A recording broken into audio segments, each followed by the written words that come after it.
right, today is April 25th, 2023. My name is Tony Venhuizen, and we are recording oral history interviews for the South Dakota State Historical Society.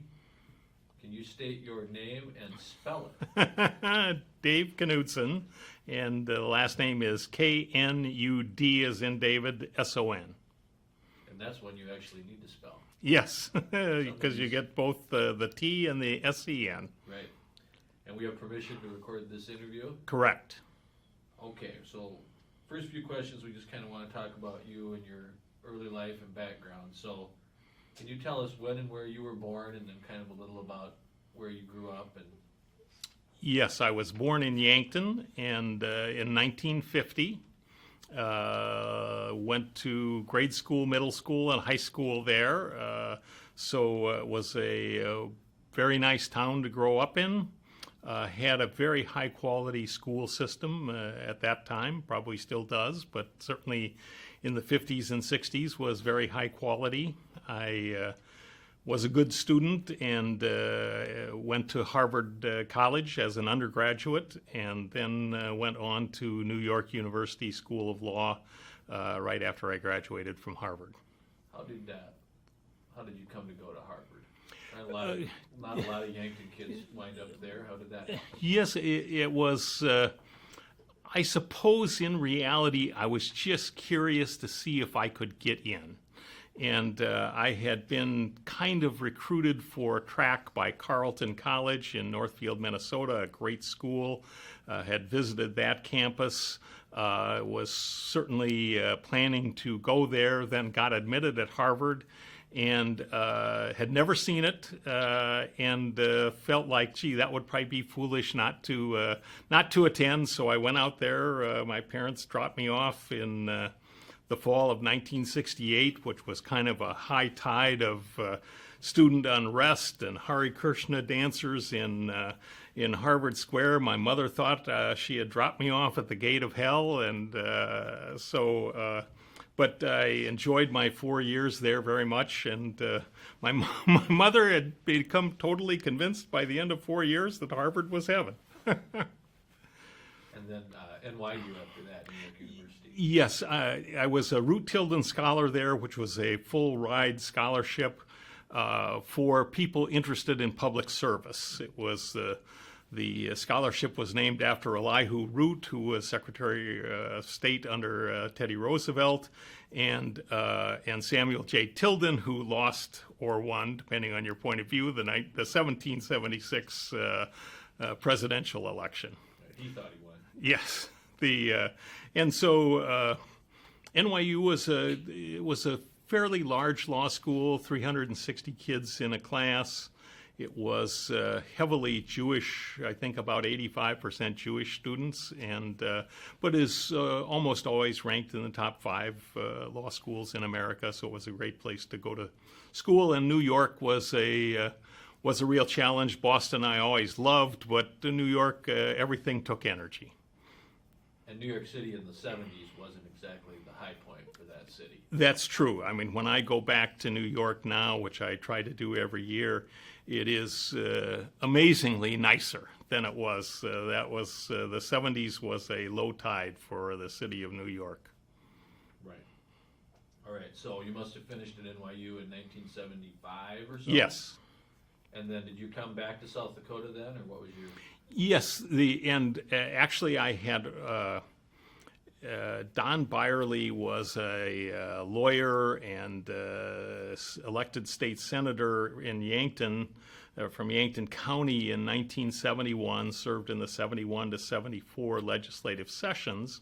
And my parents and his family weren't social friends, but small enough town, you knew everybody. And somehow he and I had kind of had a history of having breakfast together when I was back in the summer and at Christmas and so forth. And he asked me if I wanted to be an intern for him. This was before we had intern programs. And so in 71, I would just go absent without leave from college for 3 weeks. Then I would go out in the legislature. Then I came back for 2 weeks of school to catch up, and then go back for the final 3 weeks or so of the session. And I did that from 71 to 74 with Senator Byerly, who's still my image of an ideal legislator. And so I was very closely involved with South Dakota politics. And then I worked as an intern for the LRC after my sophomore and junior years. I worked in Governor Kneip's office as an intern after my senior year. Then my first year in law school, I worked as the first executive director of a brand new state tribal task force that Byerly and Bill Janklow, who was then an assistant attorney general, had kind of promoted within the legislature and got it passed. That consisted of 9 state representatives, four legislators, but 9 folks from the state side, and then the 9 tribal chairs. And I was the first director of that for a summer, and then I worked with Kurt Jones and Dennis McFarland in the '75 session, and so I'd had a lot of connection with South Dakota, despite being on the East Coast for 7 years. Yeah, and both parties too. Yes. Kurt Jones was a Democrat. Was Dennis McFarland a Democrat Yes, too? yes, he was. Yeah. And Byerly and Kurt Jones were best of friends. I would say Don was a progressive Republican, Kurt was a conservative Democrat, and there really was not much. Though at that point, those two ends of those parties stood side by side without much difference. You have any memories of Governor Kneip, or I suppose Ted Munster would have been in that office when you were... Yes. Ted was I think the title at that point was executive assistant. Raleigh Samp had been his predecessor with Governor Farrar, but Ted was the equivalent of a chief of staff, and the governor's office was really small staffed in those days. I don't remember the total number of folks, but the planning office was really an adjunct for Governor Kneip, and he was a very innovative governor. I think the governmental reorganization, which passed in the '72 session, is certainly one of the 2 or 3 biggest political actions or events, I think, in my lifetime. Totally changed South Dakota into a much more rational kind of governance structure.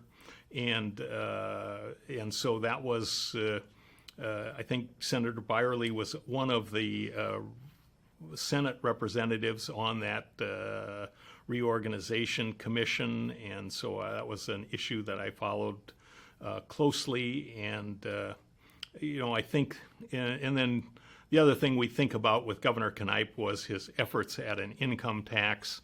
Came quite close, at least in the state Senate one year. I can't remember if it had already come over from the House or if it just was starting in the Senate, but I think it failed by a single vote, as I recall. And they had very complicated things. We had circuit breakers to lower your taxes if it was above a certain percentage, and was going to also impact your property tax and so forth. But I think governmental reorganization was clearly Governor Kneip's greatest achievements, and again, really one of the most important achievements in my lifetime in South Dakota state government. And it made the governor a lot stronger office. Yes. Which we elected someone who figured out how to take full advantage of that. So when did you first come into acquaintance with Bill Janklow then? Was it through Don Byerly? Yes, would have been in 1973, I believe. Don was interested in the difficult relationship that South Dakota had with the tribal governments, and kind of approached it from a lawyer, what were the legal impediments and so forth.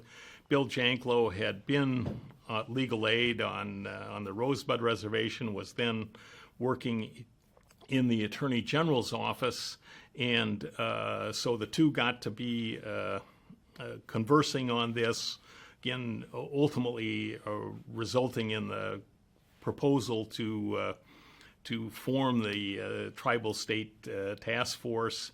And the task force really focused on what I think would be called low-hanging fruit, cross-deputization, tax collection agreements in the days before lottery payments, where lottery was the big issue between state governments and tribes, hunting and fishing rights, just a variety of bread and butter kinds of relationships. And so Bill was so knowledgeable in the tribal law and Indian law area that he was indispensable in making those sorts of things work.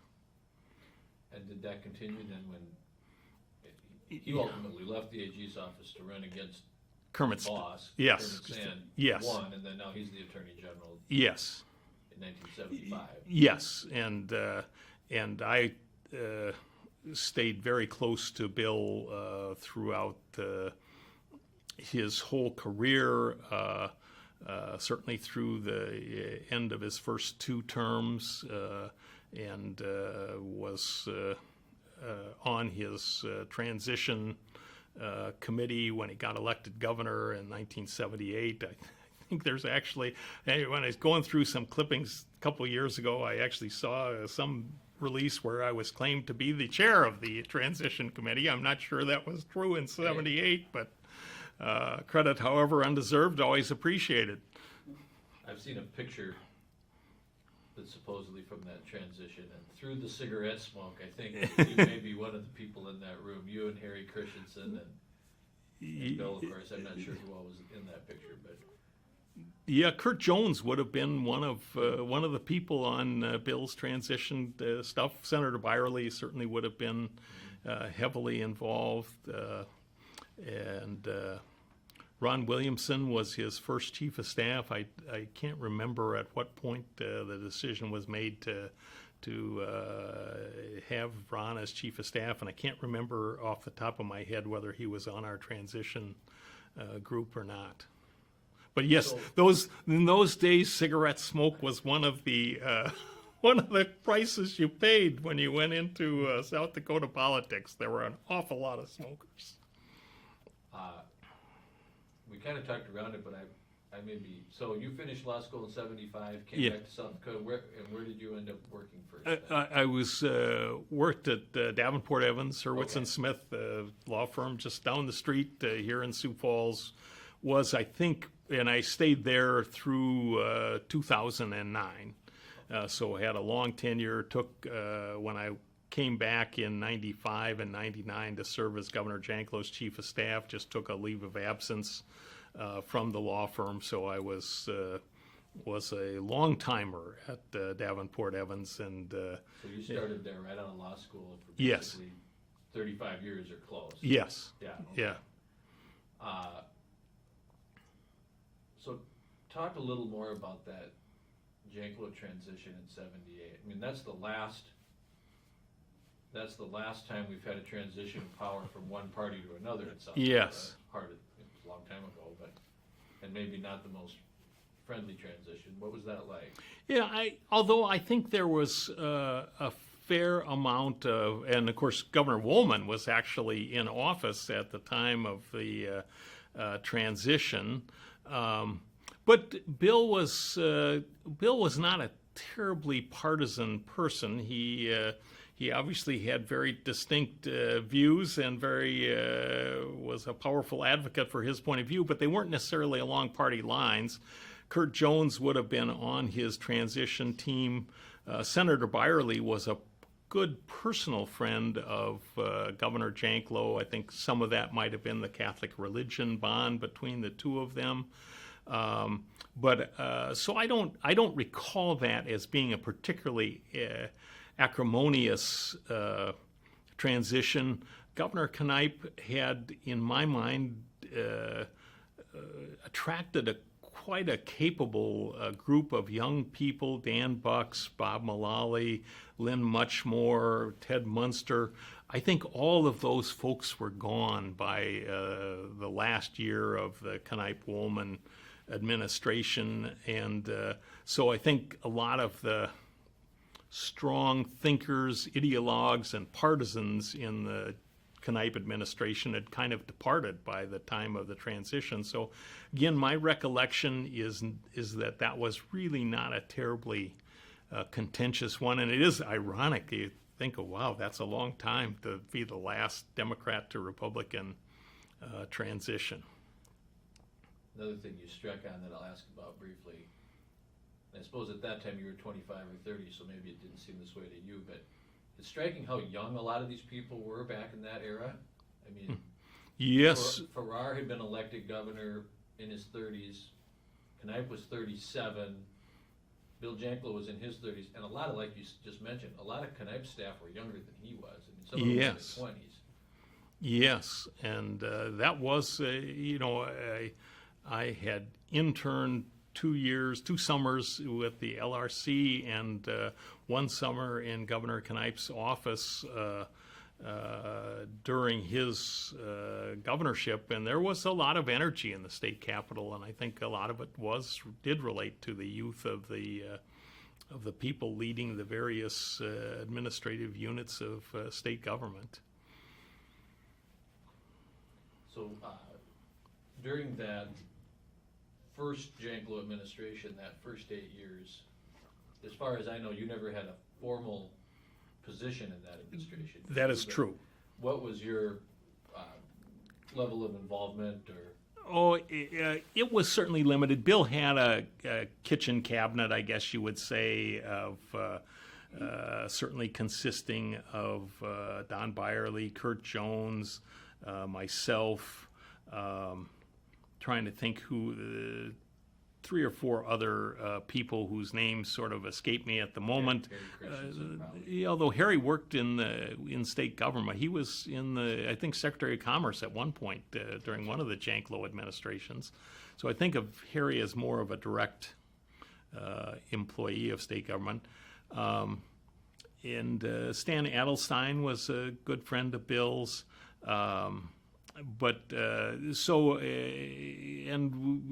Bill was a great one to take input and then make his decision. I don't remember. I never had formal responsibility or any particular program that I worked on to help fine tune or anything like that in the first 2 administrations. So really, so far as I know, and I don't want to skip over anything, but a lot of your involvement really came when Janklow came back in 1994. Yes, that was certainly much more intense than anything before. Yeah. So let's talk about that a little bit. So Bill gets elected in 94, comes in January 95. You were the chief of staff for that first session. How did that come about that you were asked to do that? Or was that again, had worked with Bill closely during the campaign, and again, we had been very close friends for a long time at that point, and he just indicated that he would be interested in having me in the administration. I indicated I'd be willing to do that on a short-run basis, and so I chaired the transition team again. That was a little more active. It was interesting, and again, probably we knew more of what was going on at the second time around, but I was always impressed in 1995 with all of the advantages that Bill had. I mean, he'd been governor before, was taking over from a Republican administration, although there was obviously, I think, more tension between the Miller-Janklow folks than the Knipe-Janklow folks. But a lot of the people who were existing secretaries were former Janklow administration people, and with all those advantages, it just seemed like every deadline that came up in the 95 session was just panic-stricken to meet it on time. I mean, the inaugural address, the State of the State, Bill made a special address on property tax reduction, your bill filing deadlines. It just seemed like with all the advantages we had that it was just scrambling to get things done. So I can't imagine what it would be like today if a Democrat were to be elected governor where you didn't have any resources to draw on or experience. It would just be terribly hard. Now, Bill, part of that explanation is he had a lot of things that he wanted to do. He was always very aggressive at having a full legislative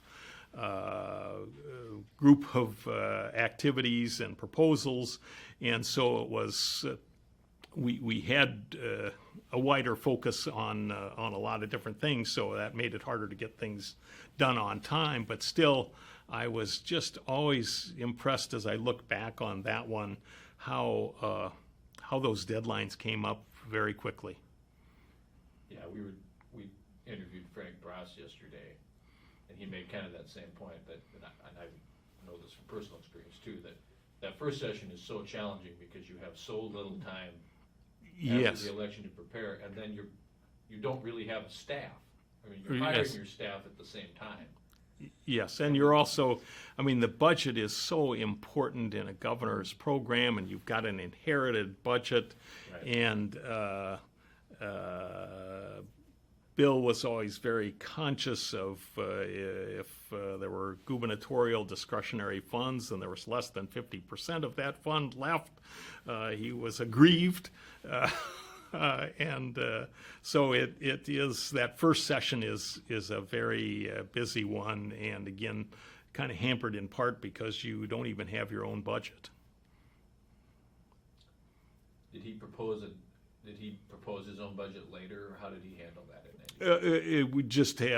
We did have our own budget. Jim Hill was Governor Mickelson's and Governor Miller's budget chief. He was an extremely capable guy in my book.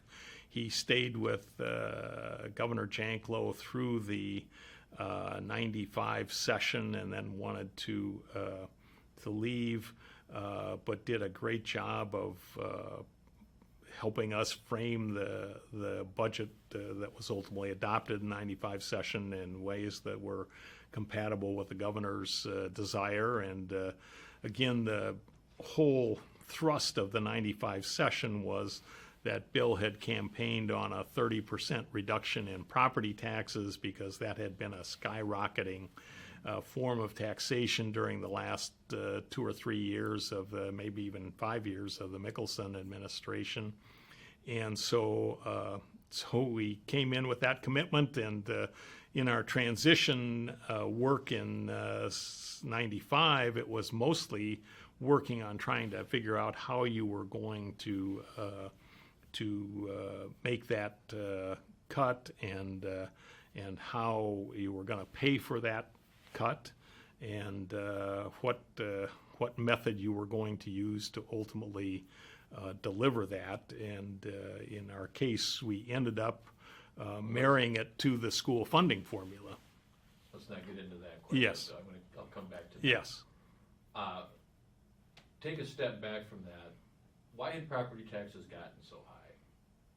Well, I think that it was, sales taxes weren't going to be increased by the rate. Governor Mickelson had done the ready tax and raised it up for 1% for a calendar year, I think it was, and then dropped it back down. There was not much appetite for bouncing it back up. I think the economy was probably growing less than inflation at that point. And so property taxes did not have any limitation that I recall at that point on how quickly a local unit of government could raise their property taxes.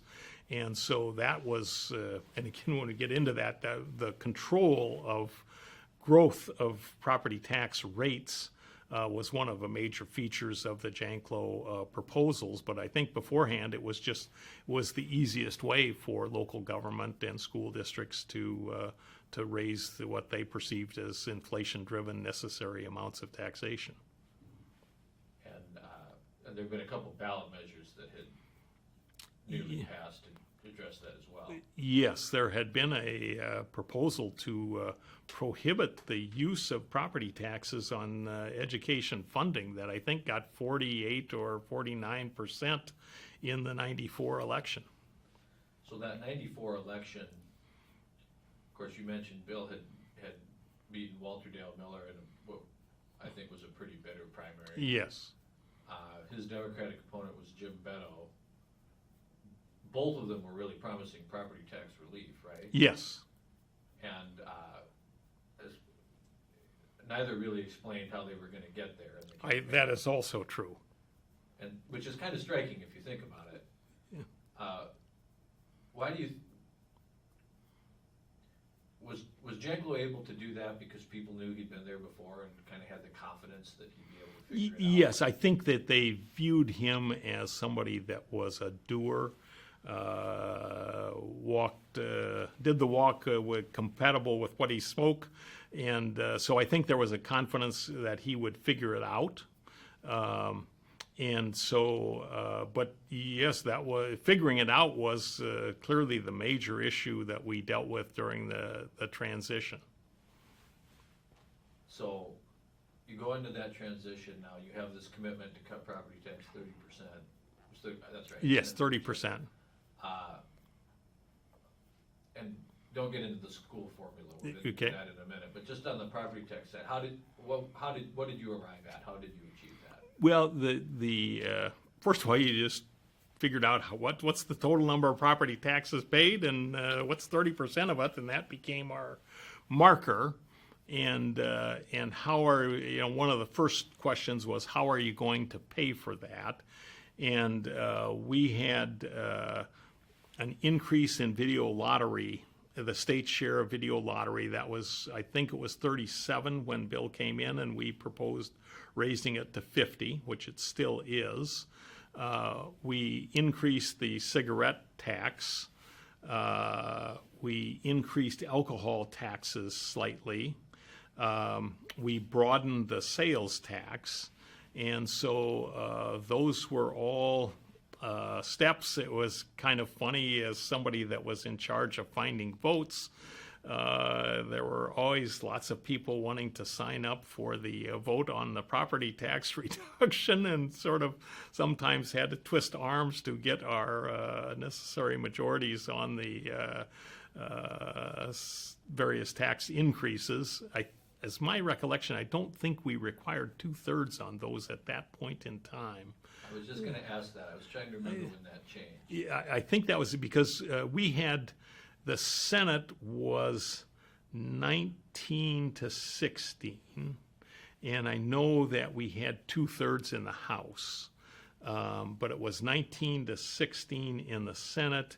And Kermit Staggers was one of the 19, and he was a very fierce anti-tax person. So in terms of revenue raising, it was an 18 to 17 Senate, and all of those votes were very, very tight, carefully counted.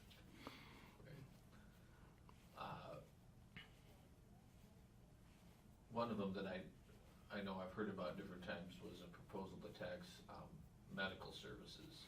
Yes. Kind of a failure to launch, I guess, but can you talk a little about how that transpired? Yeah, one of the thoughts was medical provider taxes had been utilized by other states. It was essentially a sales tax on medical services. It raised the equivalent of 10% of property taxes. So our various smaller tweaks with sales tax, cigarettes, alcohol, lottery covered 20% of the tax. And so we were proposing a medical provider tax to cover that last 10%. It was not terribly popular, but actually got passed. But it had a terrible image out in the general public, got a lot of feedback from it. And at that point in time, we were very concerned that if the governor actually signed his own proposal, that it would be referred, and so that or that a repeal, might be that you couldn't refer a tax bill, I can't remember, and maybe we were also feared initiated repeal. And so, given its unpopularity, we ultimately vetoed our own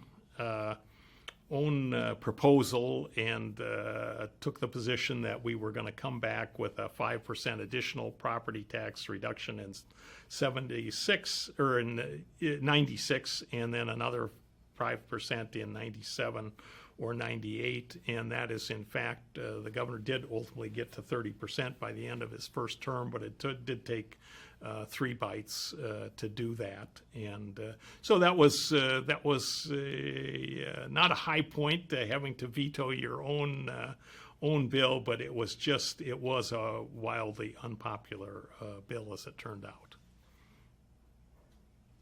The other big piece to all this that you mentioned a little bit before was the changes to the school funding formula, or really an entirely new school funding formula. Yes.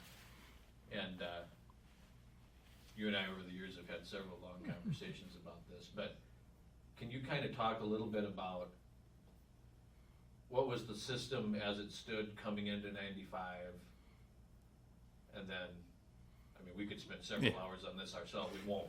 So just kind of high level, what was the idea of the new system, and why was it tied to property tax relief? Yes, the new system, or the old system, was kind of expenditure driven. The schools imposed property taxes.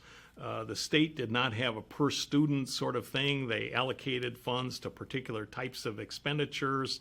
And to some extent, the more you spent on grade school reading text, the more state money you got, and it was just some districts were great consumers, others wanted to be as economical as they could, so the price, dollars spent per pupil varied quite a bit across the state.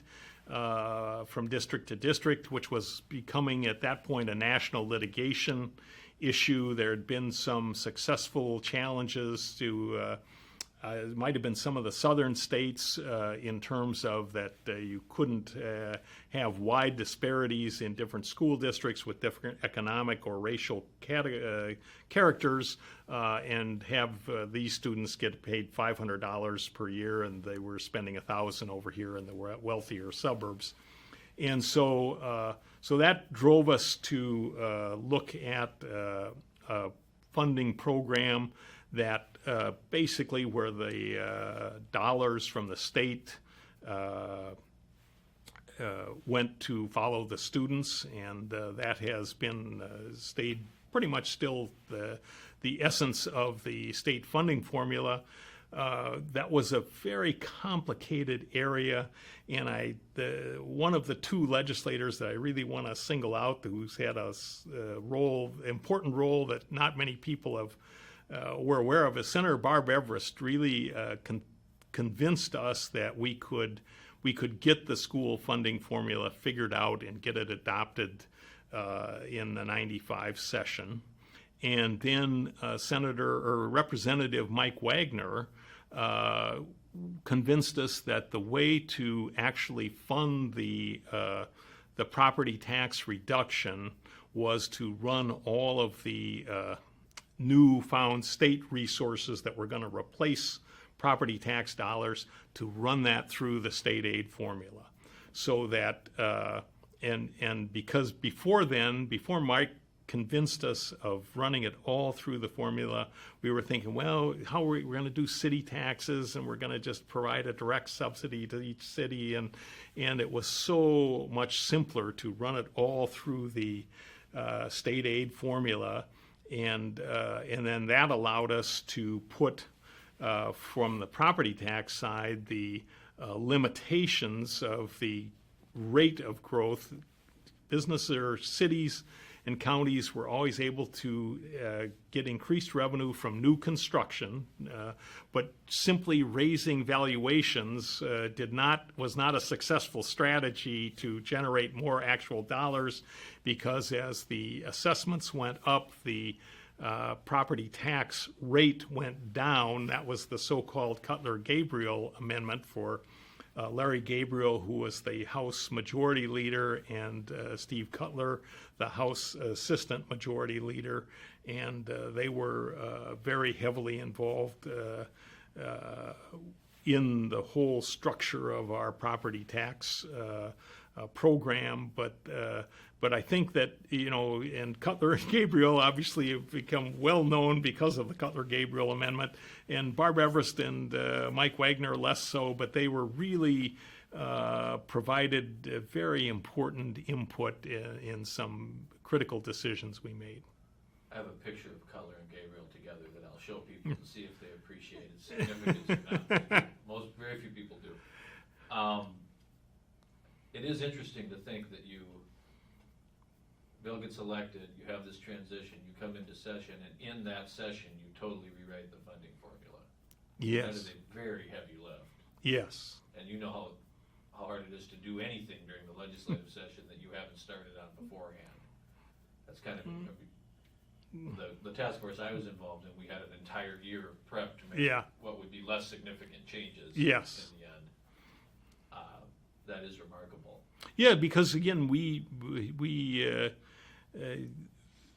had been working on alternatives for the funding formula, but really you had kind of, for the very reasons you said, well, maybe that's got to be a 96 deal, and Senator Everest really convinced us that we could do it, and then Mike convinced us this is the way to do the property tax refund, and those were both critical inputs, and we were able to get the job done, which was, again, as I say, that whole year was just a wild scramble. How, I don't want to go too far down this track, because you and I are probably more interested than most people in this.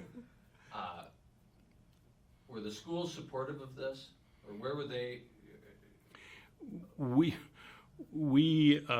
There were a lot of, as it goes through the legislative process, there were a lot of iterations of fine-tuning the details, and seemed like we ran new projections at least every other day, but we quite frankly had a rule that 85% of the students, the schools with 85% of the students had to benefit from a tweak or a change that was proposed. And so we were really, there was pretty strong school support.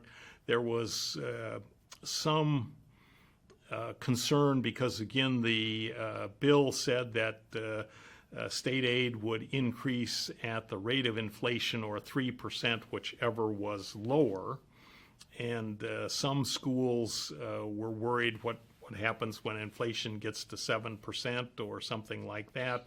And here I think Jack Keegan from the Sioux Falls School District was a real leader in that he was just very relaxed. He said if inflation is at 7%, you're going to grow by 7%. You know, it's not a politically feasible thing to say, well, life's tough, we're only doing the 3%. And so Keegan was, I think, one of the people that helped us get the education community to swallow what was at least mildly a bitter pill.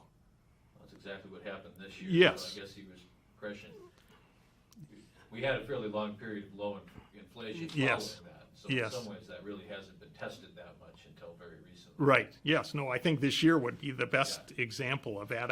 I think that during Bill's second 8 years, there were a few 4% or maybe even a 5%, but certainly some 4s. And again, I think they upped the percentage by the rate of inflation.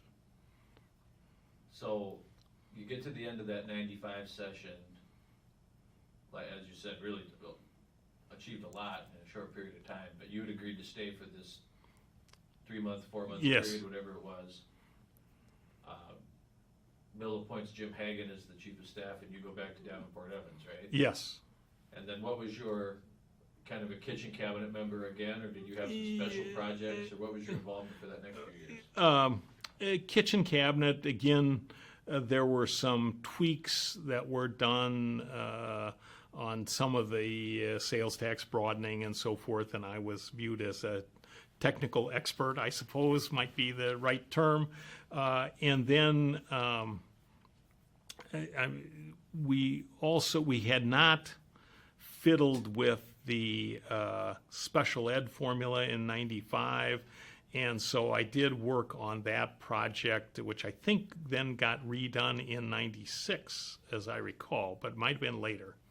But at any rate, so there were, where I had background on the formation of a particular piece of legislation and now was being changed or fiddled with in some fashion, I was frequently consulted. And I, again, my wife was from the Pierre area, and so getting back to Pierre was not a burdensome thing, and so I was a frequent visitor to the governor's office and helping draft their advice on various tweaks.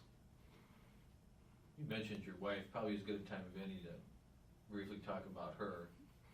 I don't know when you got married, but can you say a little about her? And she's been a political figure in her own right. Can you yes. talk a little bit about Dee? Dee Welch grew up in Blunt, 20 miles from Pierre, a town of 350 people. One of the summers that I worked in Pierre, she was also working as a summer intern there, and it was one of the summers I worked in the LRC, and Iris Muchmore, whose older brother was the state planning director for Governor Knipe, was working in the LRC. That we had a total of 3 interns in the LRC that summer, and Iris and I were 2 of them. And Iris and Dee had been roommates at USD the preceding school year. And so through Iris, I got to meet Dee. This was probably 71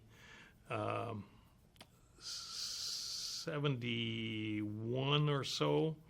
And then we started dating in 72 when I was on the East Coast, and she was still at Vermilion, and got married in 76. But she then was always a civic activist, I guess you would say. She became a Sioux Falls City Councilor in 2003 when I became a state senator, and so we had identical 8-year term limit runs, and so we're simultaneously, I was in the state senate, she was on the city council that whole time, and she was obviously a very close friend of Governor Janklow as well, just because we certainly spent a lot of time with Bill both in Pierre and in Sioux Falls. Were you running at the same time that first time? Well, her election was in May, and or late April, and mine would have been in June and November. But as life gives you occasionally easier roads, I had no opponent in either election. Oh, really? The first time? Yeah, first time it was an open seat, which is very strange, and. Yes, I was following Senator Everest, and had no opposition either place. I didn't remember that. That is unusual. Yeah. So we'll back up a little bit from there, because 1998, Janklow runs for re-election, wins by a lot. His opponent was Bernie Hunhoff, another Yankton guy. Someone you gotta be pretty close in age to Bernie, aren't you? Or he's a little older, I think. I did not know him other than through the legislature when I was working with Bill. So I didn't, and the Hunhoffs are a large clan in Yankton, but I don't remember any high school or middle school friends that were hunt-offs, so I don't know if we just missed there was a little bubble in the hunt-off clan that I missed anybody, but I can't think of any hunt-offs that I knew well in Yankton. And Gene Hunoff was the appropriations chair during my time in the state senate, and I've gotten to know Gene very well, and Bernie a little bit through just osmosis. Sure. So, and Gene's still the appropriations chair. Yes. There and back again. But, all right, so Bill gets reelected 98, 99. Hagen had left the administration for a little while. And you came back as chief of staff in Yes. 1999, didn't you? How did that come about? I think Bill knew that Jim was leaving, knew I obviously enjoyed government, and asked me if I would come back, and he had to do a little clearing at my home and clearing at my law office, but was able to come back and do that. And again, as I look back on sort of 50 years of adulthood, I certainly say those 2 stints as chief of staff were probably the most enjoyable short periods of my life. That second time back must have been a little less intense than the first time. Yes. And again, Bill had certainly less or fewer major projects. There was some highway funding, 4 lanes from Mitchell and Huron, and from Aberdeen to Interstate 29, and from Pierre, 4 lane. Finally, for those of us that commuted along Interstate 90 to Pierre, 4 lane all the way up on Highway 83. But yeah, it was a little more of a steady state thing.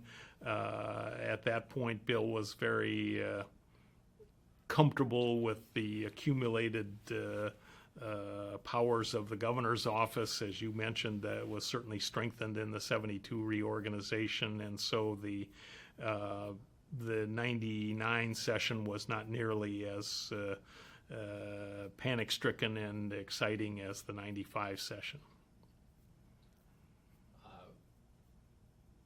Kind of an interesting group of people who worked for Bill in that office, in my opinion, and some of whom I later worked with too. But you had Hagen and Jim Sawyer and Pam Roberts and Deb Bowman. Can you recollect a little about? And there was others too, of course. But yeah, that group of people was like. Sure.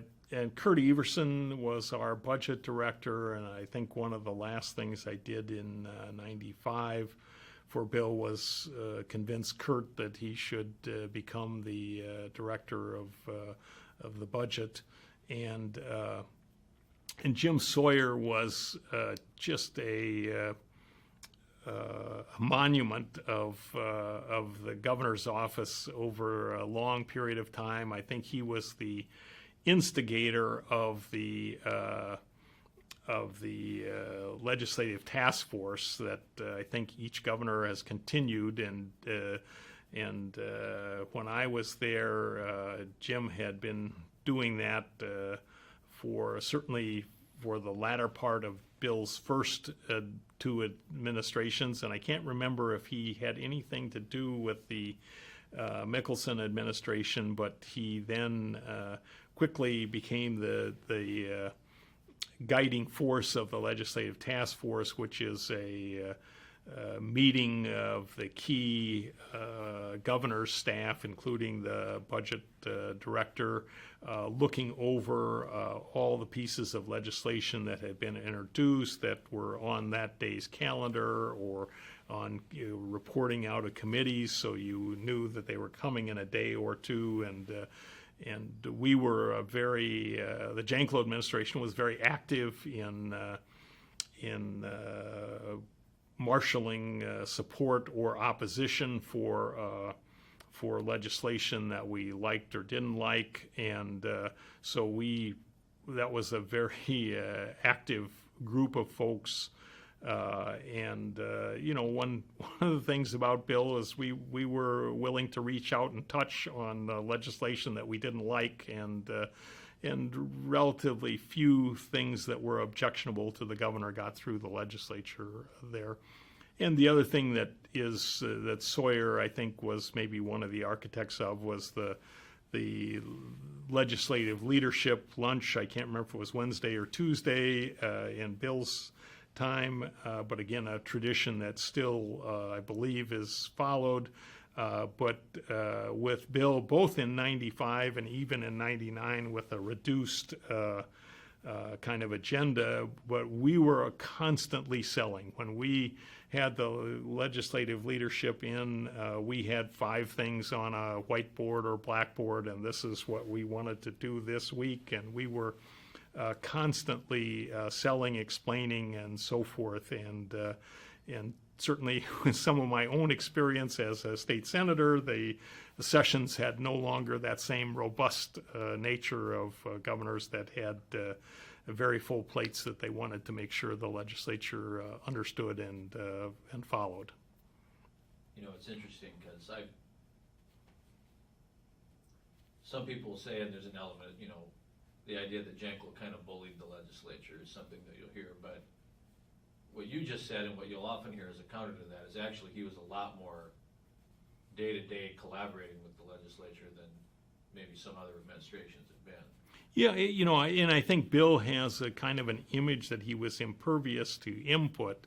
But you know, going back to how are we going to pay for a 30% property tax reduction, and talk about people that hated to be described as naive, Bill Janklow and myself, but we came in thinking, well, the agricultural folks are going to really benefit by this reduction in property tax, so we'll be able to impose a sales tax on feed, seed, and fertilizer. And it took about 48 hours, maybe 72 at the longest, to make us realize that this was a fool's errand. But it's you know, so Bill definitely took input, recognized the realities, and again, I think that was of all the involvement where we were most naive, as we actually really believed we could successfully sell sales tax on feed, seed, and fertilizer.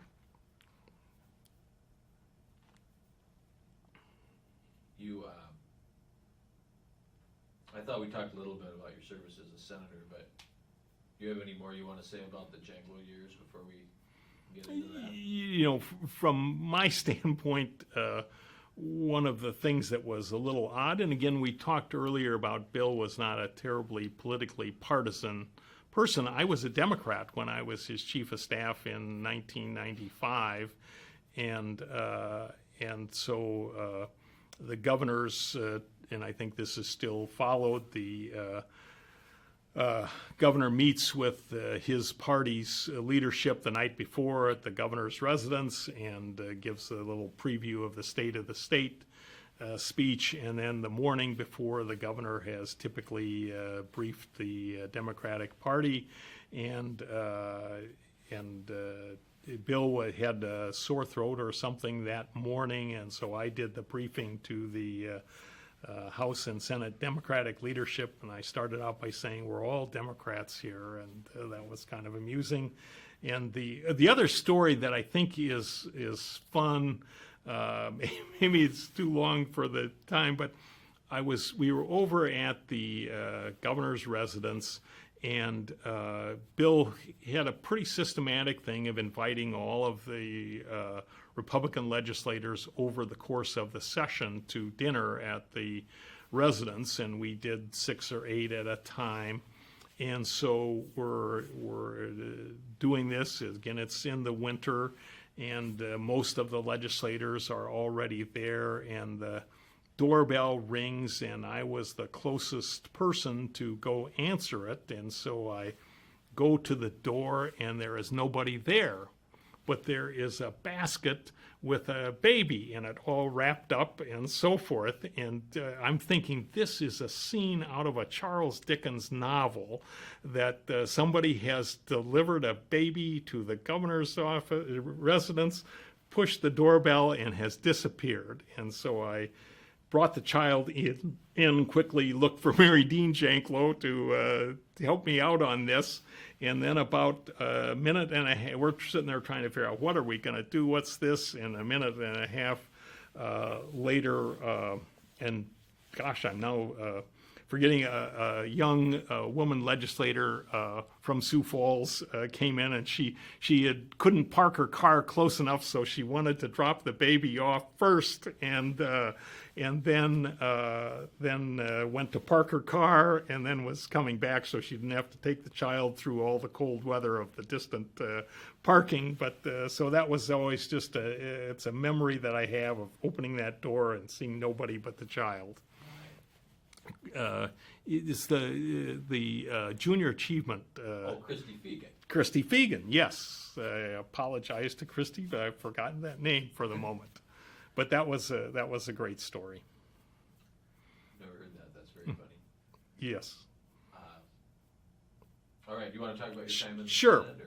Sure. So you ran in 2002. Nobody ran against you, as you said. I wasn't aware of that. So here you are. You and I have this in common, in that we both went from being chief of staff to being a legislator. Talk about what that transition was like and what it was like to be on that side of the deal. Yeah, it was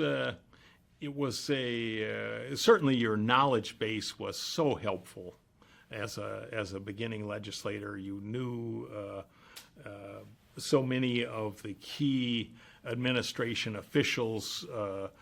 Stay even when you switch from Governor Janklow to Governor Rounds, or Governor Rounds to Governor Dugard. I mean, there's a lot of continuity there, so you know the people well. You have a strong background of technical knowledge. And there was, with Governor Janklow, we had very good relationships with the legislature. And one of the things that I would bet in '95, Bill Janklow and I went to the Republican caucus 5 to 7 times in each house. And again, explaining our program and why it was the best approach and so forth, taking questions. And I was quite surprised when I got to the 2003 session that there was sort of and this might have been building up during Bill's time, but there was sort of a time of animosity a little bit within the Republican leadership at the legislative level and the governor's office. Again, I always felt in the Janklow era, the Republicans' legislative leadership basically thought that they were the governor's spokespeople. And that was definitely not the situation with Senator Bogue and Senator Schoenbeck were the two leaders in the Senate when I was there. And it was a much less friendly one. I don't think Governor Rounds came up to the Senate Republican caucus during my first 4 years, which I just found astonishing. That was a real head-spinning thing for me. And I've always been sympathetic, I suppose, with the executive branch. I recognize that they have the resources to lead on complicated subjects, very difficult for a legislator to amass enough resources to really engage in a fight with the administration. Certainly when I was chief of staff, if we got into some sort of a fight with a legislator, I figured we had 15,000 people on our side and they had 12 people at the LRC.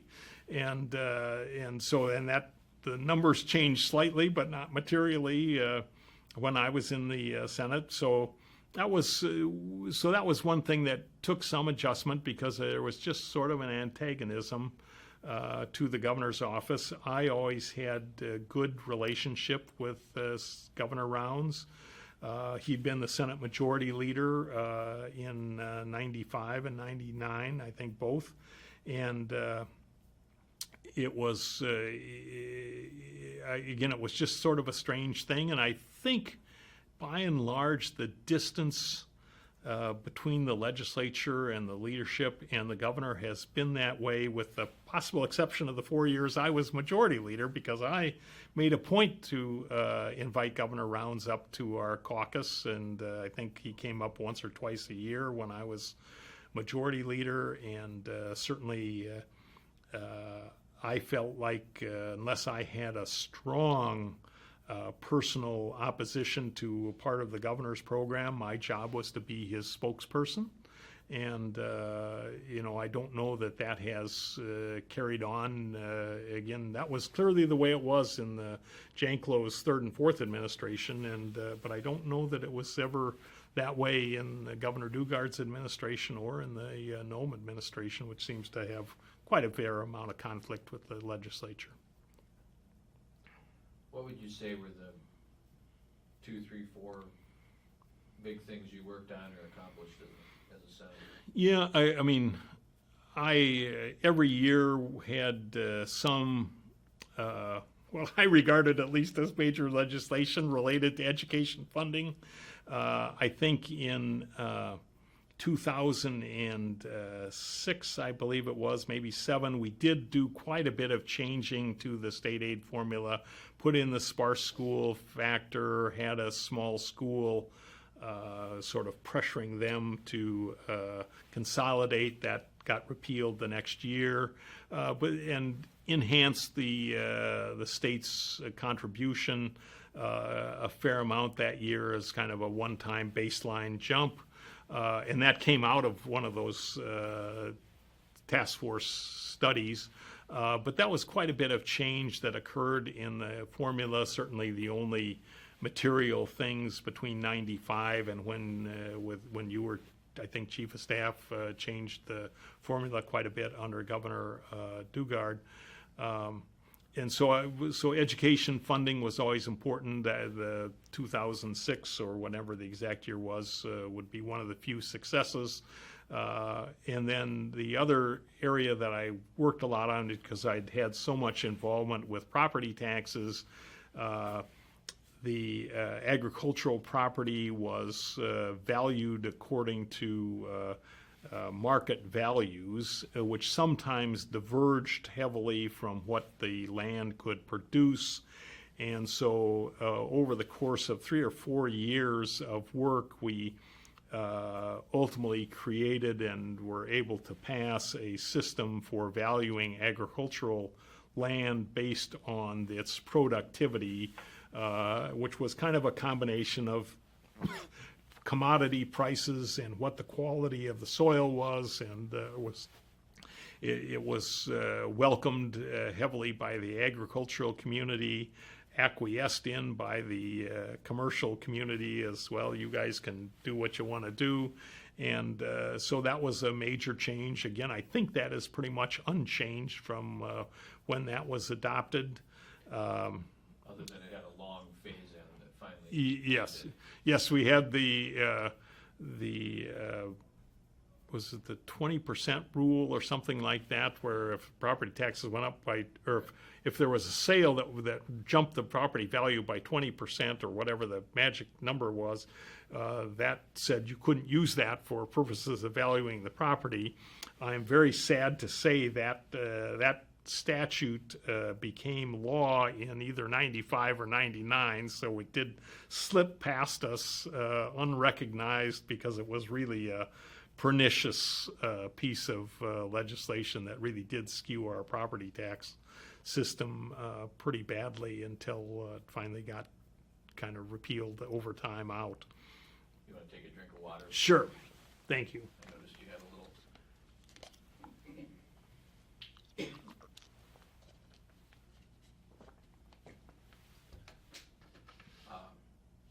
Another bill I know you worked on, and we've been appeared together before to talk about this, was the open records Yes. bill. Can you talk a little bit about that? Yes, that was, there was obviously been pressure for a fair amount of time, which was basically resisted by the legislature to open up records. And Nancy Turbeck was a very articulate state senator, Democratic state senator from Watertown, who proposed in, now I'm going to get my sessions screwed up maybe, but I think in 2007 or 2008, she produced a fairly comprehensive open records bill that was not successful, but we saw enough popularity, I guess you would say, or public pressure for that concept that we put in place a sort of highly diluted Republican alternative, which set up sort of a process for opening records without requiring that they be opened. It was a half measure or less, I would say. We did pass that. It was greeted with lukewarm applause. And the next year, I became convinced it was time to do an open records deal.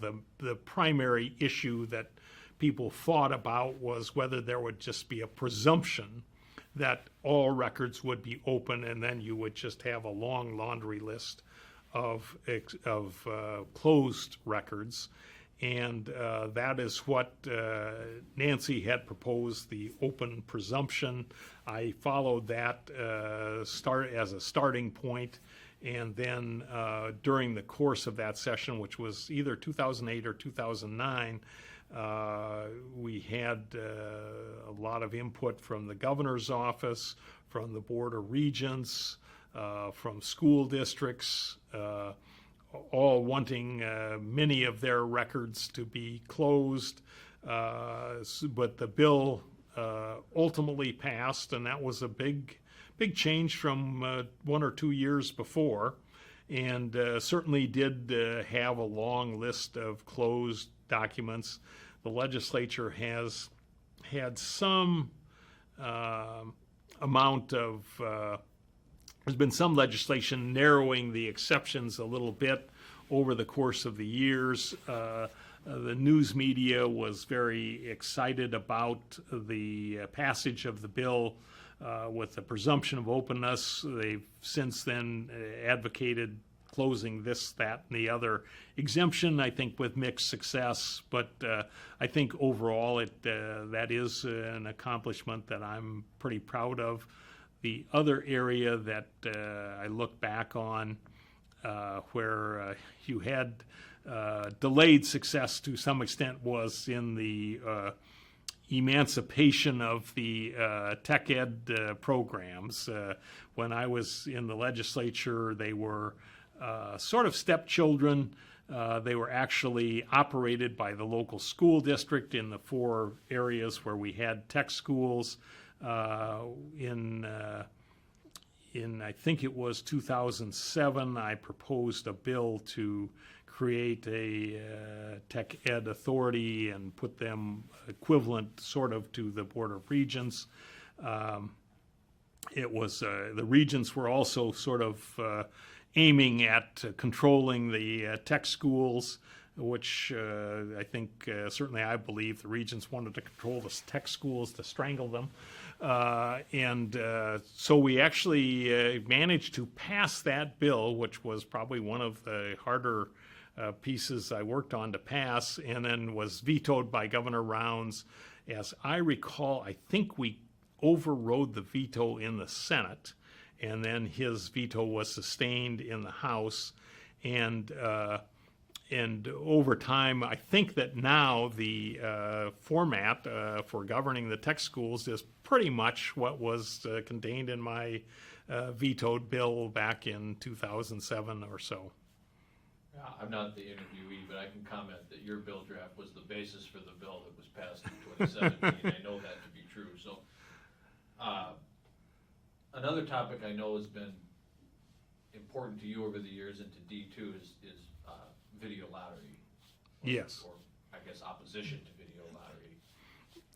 Can you talk a little bit about that? Yes, and again, that was particularly my first 4 years when I wasn't in leadership in the Senate. I frequently had some proposal relating to video lottery. The one I always thought made great sense, and really still think it's probably a good idea, because I recognize that video lottery is an important revenue source for the state. And so I thought, why not maximize it? And so I proposed a bill, I think in my second session, to let's just raise the state share 1% each year until such time as our gross revenue coming into the state goes backwards. I mean, at some point, you could kill the industry by taking too big of a share, and you would have fewer establishments, fewer machines, and your state revenue would go down. But I thought, why not find that out just by increasing it up till it went backwards, and then you would revert back to the previous year's number. And but that none of those bills ever made it out of committee, and it was so. And I think video lottery is a real unfortunate method of funding state government.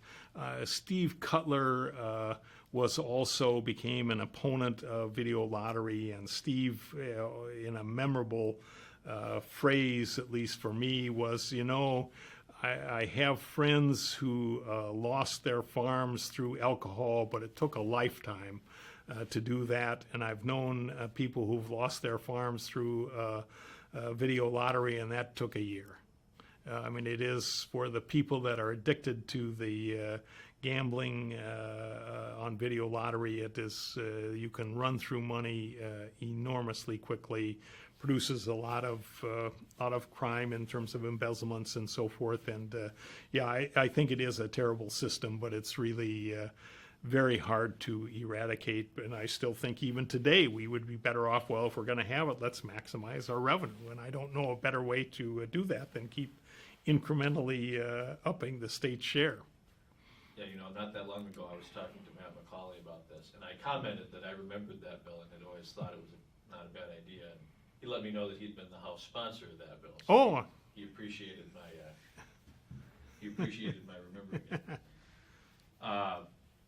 The last thing on your legislative career was you had the perhaps misfortune to be the Senate Majority Leader then in the 2008, 9, 10 timeframe when the Great Recession hit. And those were, I think there was one year when there were 3 different budgets prepared before we finally settled on one that would stick. But as I recall, you were pretty central to all of that in 2009 and 10. Can you talk about that? Yeah, I think it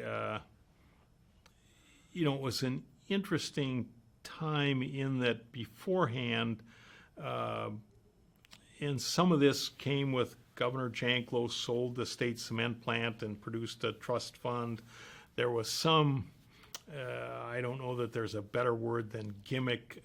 Somehow if you had state run something related to Medicare, Medicaid, you could amass a big chunk, and so we had a little trust fund that came out of some gimmick with a quirk in the Medicaid or Medicare formula, and then we had the tobacco settlement, and so South Dakota all of a sudden had a big chunk of trust funds that were producing income, and we had a very conservative approach in the good years to utilizing those funds. So then when the recession came, one of the real questions was, do you want to go ahead and continue with a conservative approach on that? Should we be dipping into those funds? And that was a serious discussion. In the end, we took a conservative approach on that. Again, all of the limitations we had put in on the property tax system were continuing to function for the benefit of property taxpayers.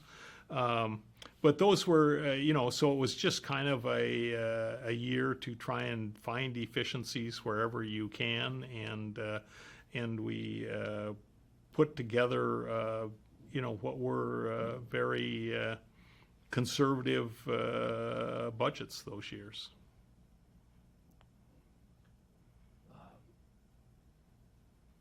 So after your tenure then in the Senate, you ran for governor in 2010. Yes.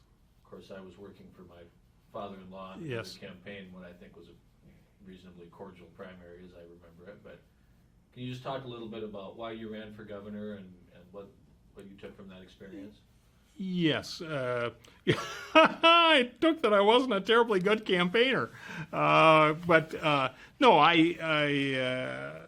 I had felt like I had been a very good legislator. I felt I had a strong command of the governmental process. I felt that, Governor Janklow's more dynamic style and innovative style was better suited for South Dakota than Governor Rounds's, a little bit lower profile, less aggressive in terms of new programs, new ideas, and that sort of thing. So I did see myself as kind of a successor to the Janklow style of governor. Certainly had a strong commitment to education. I still think that, South Dakota probably should figure out some way to trim some areas and put more money into education than we do. And so those were kind of the primary motivations. It was a congenial campaign. Again, I don't think I was a terribly effective campaign person. And certainly was, you'd much rather win than lose, but life goes on. Well, I say it was cordial. I remember there were times when one of the other candidates would attack the Rounds record, and you would go out of your way to correct the record, even though arguably it would have been in your interest to let it stand, but it was incorrect. Yes, and to some extent, then Lieutenant Governor Dugard ran as Governor Rounds, and one of Bill Janklow's things that he taught me was that in every race there's always an incumbent. If the real incumbent is not running, somebody is running as the incumbent, and that was clearly Lieutenant Governor Dugard, and the Rounds administration was quite popular. And I think part of it, Janklow was, it was always a high pressure, a lot of excitement, but I do think Governor Rounds sensed the mood and wanted to have a little slower pace, keep the car between the ditches, and that was, he was very popular, as indicated by his current situation in the U.S. Senate, and I think that was it was a tough race to be the challenger in. Can you stop recording for a second? Yeah, There you go. it's on. Dave, before we close today, and I will come back, I have a couple more just kind of overarching questions when we're done, but outside of the political realm, although it crosses into the political realm in some ways, your work as a private attorney has led to working with Denny Sanford. I think first at Davenport Evans and then later not at Davenport Evans, Yes. but directly, I guess. And over a period of 20 years, 25 years, where he's made a historic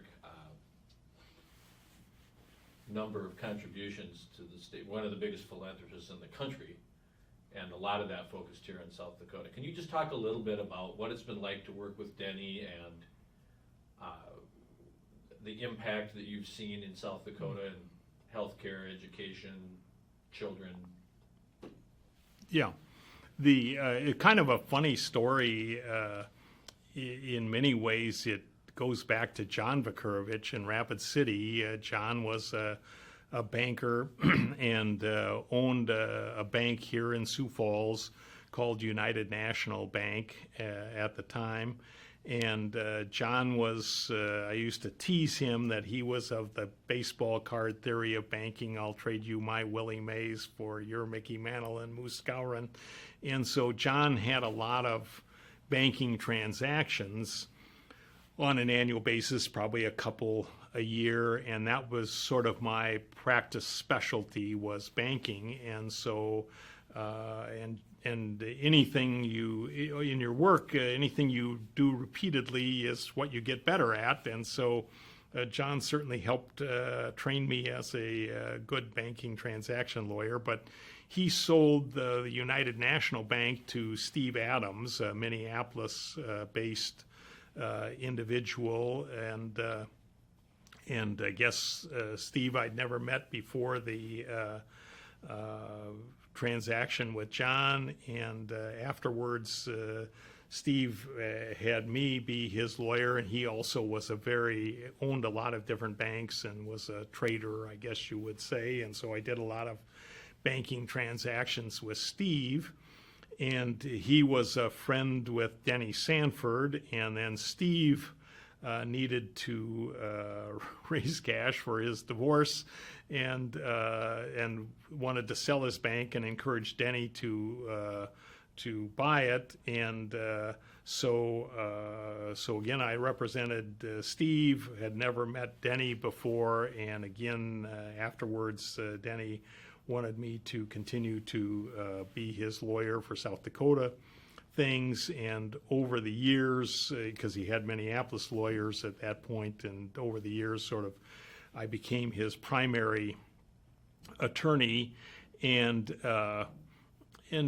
he was was a very successful business person, got into the credit card business, and then as that finally became a profitable niche business focusing on people with impaired credit and looking for a second chance, he has really started to look for philanthropic opportunities, and he proposed to make a gift to the University of Minnesota. And I don't remember the exact year of this, but and I think it was a gift in like $30 million. And in my own mind, I just wonder if the U of M didn't think Denny could actually come up with that kind of cash. But at any rate, in my book, he was very poorly treated by them.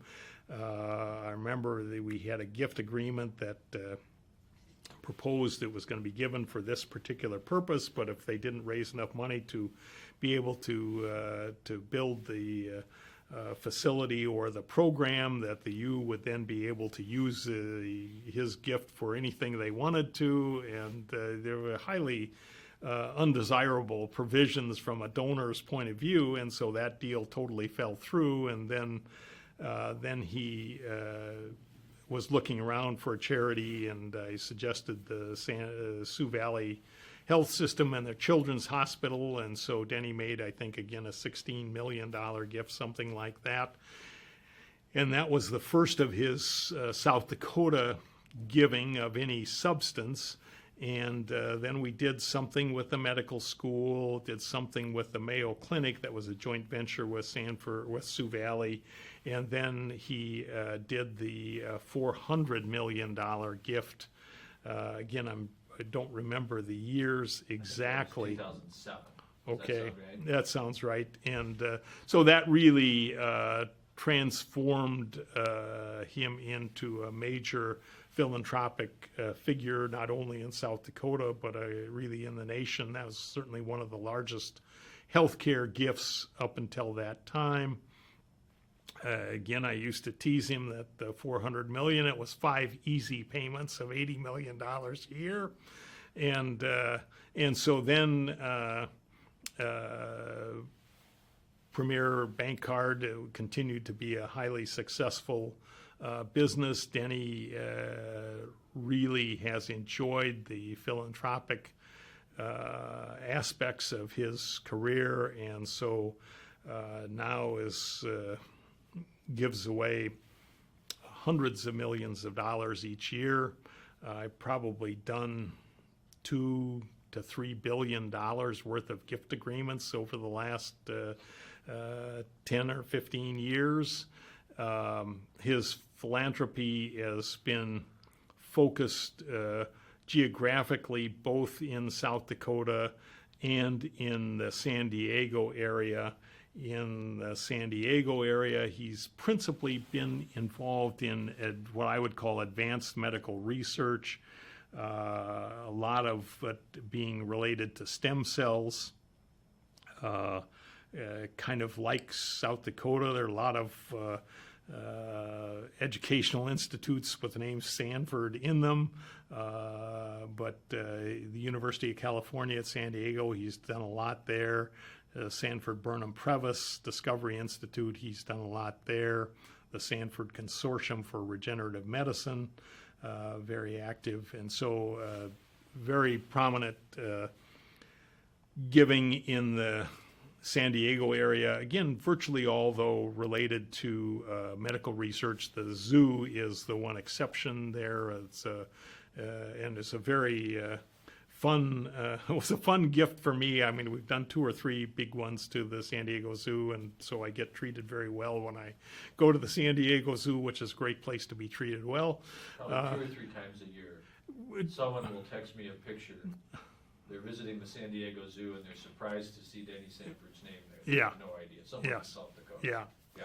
And so, and then in South Dakota, obviously Denny's primary beneficiary has been the what's now the Sanford Health System, and that's been his gifts have clearly funded its growth into one of South Dakota's largest, or one of the nation's largest healthcare systems.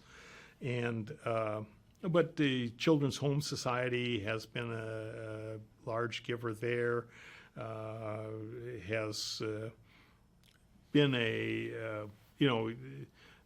was kind of funny on the $5 or $10 million fund drive in Sioux Falls. There was a time period where Citibank was your very first stop, and after that you went to Wells Fargo and U.S. Bank and possibly Avera and Sanford Health and maybe First Premier. And now, of course, the out-of-state banks have kind of disappeared. Citi and Wells and U.S. have not been major contributors in our local fund drives, and First Premier and Sanford Health and Avera have been kind of the major stops if you've got to raise $5 or $10 million. And it's, I think Denny has inspired an awful lot of other people to become significant givers. I think for a long time, I think Gordon Stewart and his family gave $1 million to USF. I think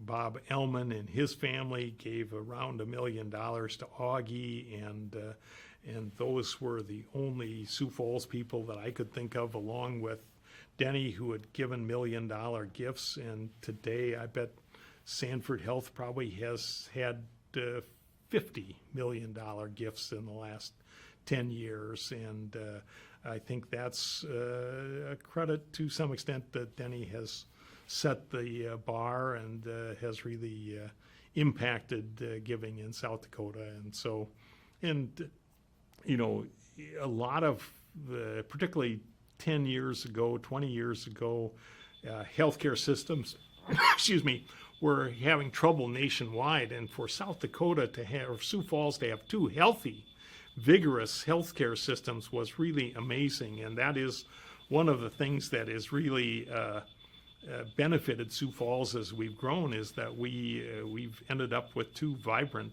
healthcare systems. When in '94 we're getting close to the transition, so it's late December, probably between Christmas and. Start the cameras again? This might be a funny story. Yeah, go ahead if you have, yes. It's going, okay. Okay, start. this is in '94 in December, probably between Christmas and New Year's, and I'm introducing myself to Frank Brost, who I don't know if I had met before then, and Governor Miller had been in the legislature when Don Byerly was in the legislature, so I had known him. I don't know that he remembered me much, but I remember sitting, telling him I was going to be Governor Janklow's chief of staff, and Frank Brost told me, well, what you really want to do is get the office right next to the governor, because then you're right there and you can be part of anything you want to be part of, and so forth. And it was just a cubbyhole, very tiny office. And then half a day later, I met Governor Miller, and he said, well, you should be sure and get Frank's big office over in what's now the budget department, now the lieutenant governor's office. And it was very funny that those two gave me exactly opposite advice on which office to take. I did opt for the tiny one next to the governor, and but I always thought that was kind of funny that they flipped me, gave me opposing advice there. It's funny because when I talked to Frank yesterday, I don't remember how it came up, but I asked him what office maybe he was telling the story, and I asked him what office he had been in, and he said he'd been in that little office there next to, when George Mickelson was okay.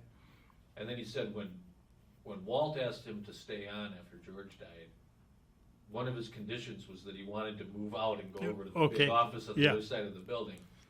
And so Walt let him do that. So for the Walt tenure, then he was over there. And that was, when I came back to be Christie's chief of staff, I had the same request. I'm like, well, I'll do it, but I want that big office.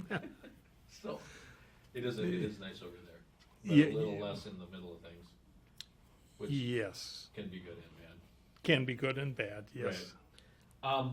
Just a couple more questions, and then we can wrap up. But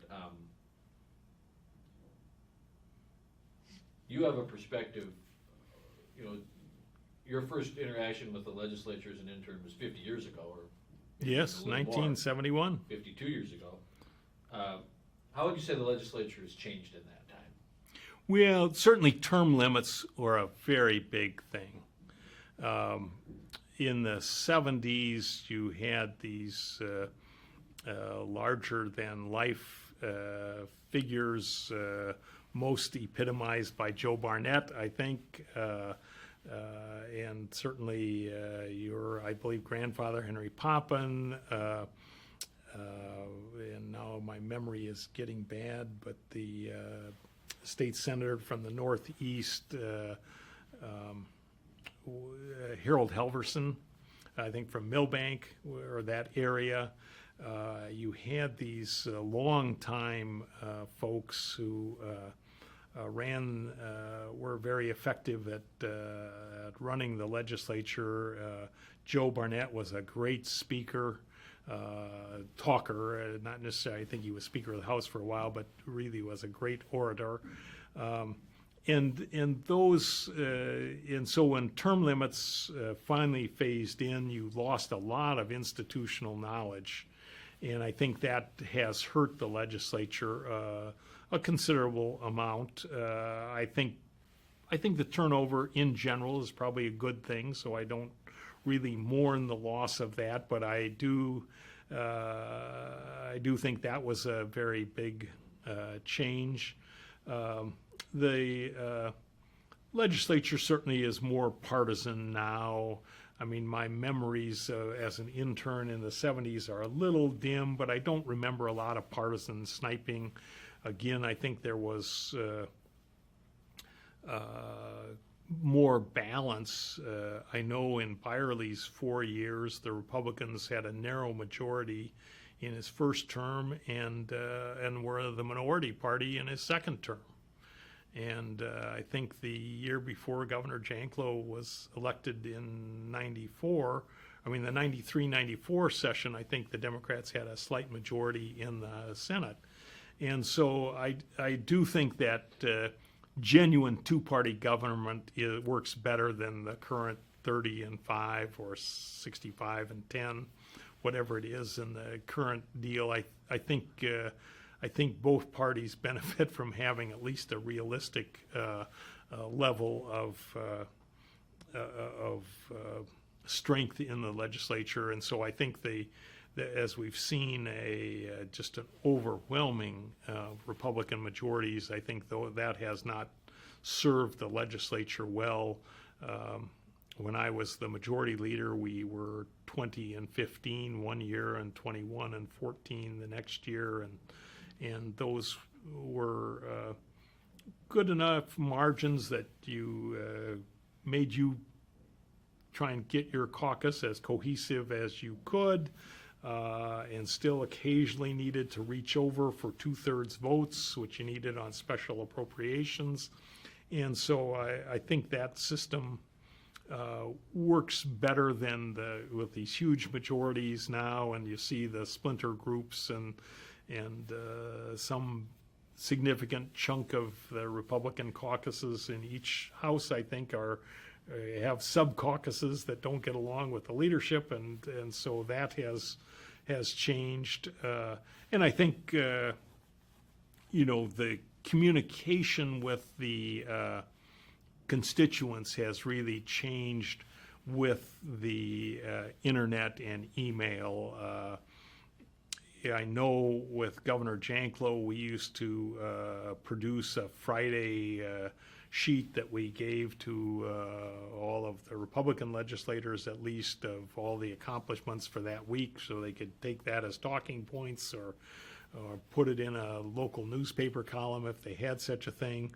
And then I know you have been in particularly vigorous in terms of internet communications, a weekly report.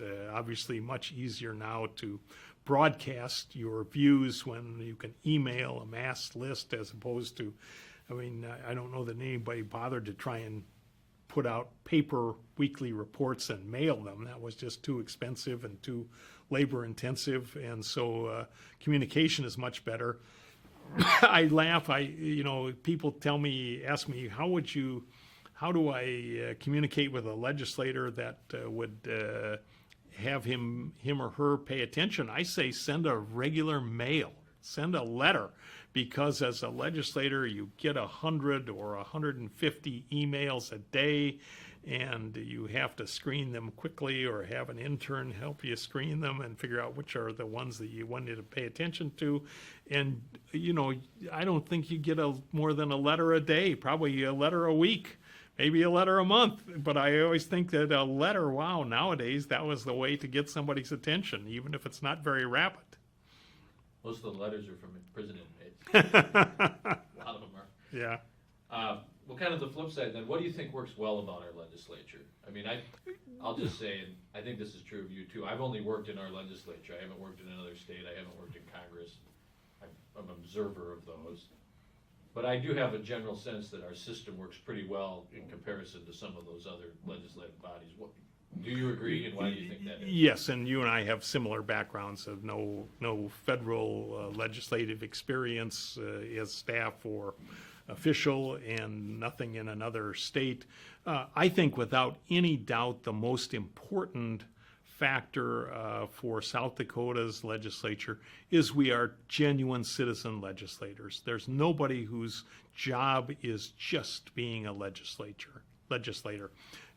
And so there's nobody that, for everybody, there's a real world to be grounded in that brings you in contact with everyday people. You have, through your work, whether you're a farmer or a business person or a professional, you're dealing with local folks with real problems, real issues. So I think that it's so easy for a full-time politician in a big state legislature to become remote and unconnected with real people. So I think by far the most important fact that gives us a good, effective legislature is the fact that we're citizen legislators. And then I think, there's probably been a rise in the importance of ideology since I left the legislature in 2010. But I would say that most, my experience in the 70s through 2010, people really wanted to solve problems by and large. And yes, you and I might disagree on how to solve them, but we really wanted to look into what are the options, what's going to be the best. And I think there is now some ideologues that the facts don't matter, or here's kind of my approach. And I think that is a little bit of a change, but I think there's still a problem-solving ethic in the South Dakota legislature that I would say is absent again, typically in the big state legislatures, where again my job is being a legislator. That just can't be as good as being a citizen legislator. That's probably a good note to end on. Do you have anything else you want to share before? No, this has been a very enjoyable time for me. Good, me too. All right, that's a wrap. Thanks.